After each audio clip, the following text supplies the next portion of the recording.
আমার মনে হয় জামাত ইসলামী ক্ষমতায় আসার পরের দিন রাতে দেখুন প্লেন লাইন ধরে গেছে, দুর্নীতিবাজ যেগুলা, চাঁদাবাজ যেগুলা, এমনি ভালো হয়ে যাবে। দূরে দাড়ি টুপি পড়া মসজিদে দেখবেন ফজরের নামাজে তাদেরই আগে দেখবে। জামাতের কথা শোনার পরে এমনি হাঁটু কাঁপাকাঁপি শুরু হয়ে যাবে, আর ঘুষ টুস এক রাতেই বন্ধ। এটা ভয় পাবে তারা।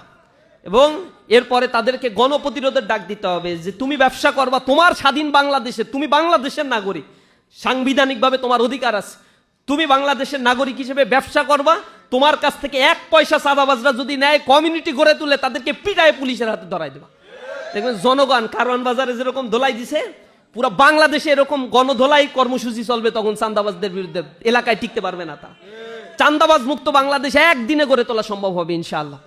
মানুষ যায় ব্যাংকগুলোতে, লোন পায় না, তেলো মাথায় তেল দেওয়া হয়।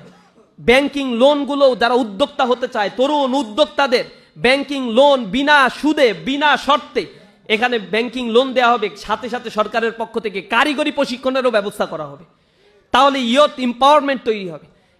শিক্ষা ব্যবস্থা হযবরল অবস্থা, কারিগরি শিক্ষায় যুব শ্রেণীকে যদি শিক্ষিত করা যায়, তাহলে 6,20,00,000 মানুষ যে পভার্টির সীমার নিচে বসবাস করছে, আর 30% মানুষ এখন বাংলাদেশে চরম দারিদ্র সীমার নিচে বসবাস করছে। এই চরম দারিদ্র সীমার নিচ থেকে মানুষকে উঠাতে গেলে তাদেরকে এম্পাওয়ার্ড করতে হবে। এই এম্পাওয়ারমেন্টের জন্য তাদেরকে টেকনিক্যাল ট্রেনিংগুলো এক্সিলারেট করে দিতে হবে, এবং সেই ট্রেনিংয়ের জন্য জামাত ইসলামী কমিটেড। আমিরে জামাত বলেছে তাদের ইশতেহারে এটা ঘোষণা দেবে যে এই ট্রেনিং ইনস্টিটিউটগুলোকে শতভাগ ফাংশনাল করা হবে, দক্ষ ট্রেনার এখানে নিয়োগ দেওয়া হবে, এবং ট্রেনিংয়ের জন্য যত প্রকার ইকুইপমেন্ট দরকার তার জন্য ইয়ত মিনিস্ট্রিতে যা বরাদ্দ দেওয়া দরকার, এলজিআরডি থেকে মানে ইয়ত মিনিস্ট্রি থেকে সেই বরাদ্দগুলো শতভাগ নিশ্চিত করা হবে, এম্পাওয়ারমেন্ট করা হবে। ইউনিভার্সিটিগুলোকে টেকনিক্যাল হাব তৈরি করে ফেলা হবে।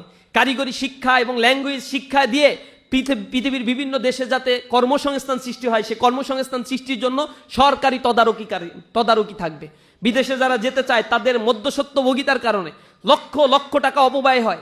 এরপরে আবার টাকা দিয়ে দালালরা এই টাকাগুলো মেরে দিয়ে চলে যাচ্ছে, পাঠাচ্ছে আনইফিশিয়েন্ট স্কিল লেবারগুলো, সেখানে গিয়ে তারা সাপ্রেসড হচ্ছে, তাদের ভিসা জটিলতা হচ্ছে, পাসপোর্টে প্রবলেম তৈরি হচ্ছে।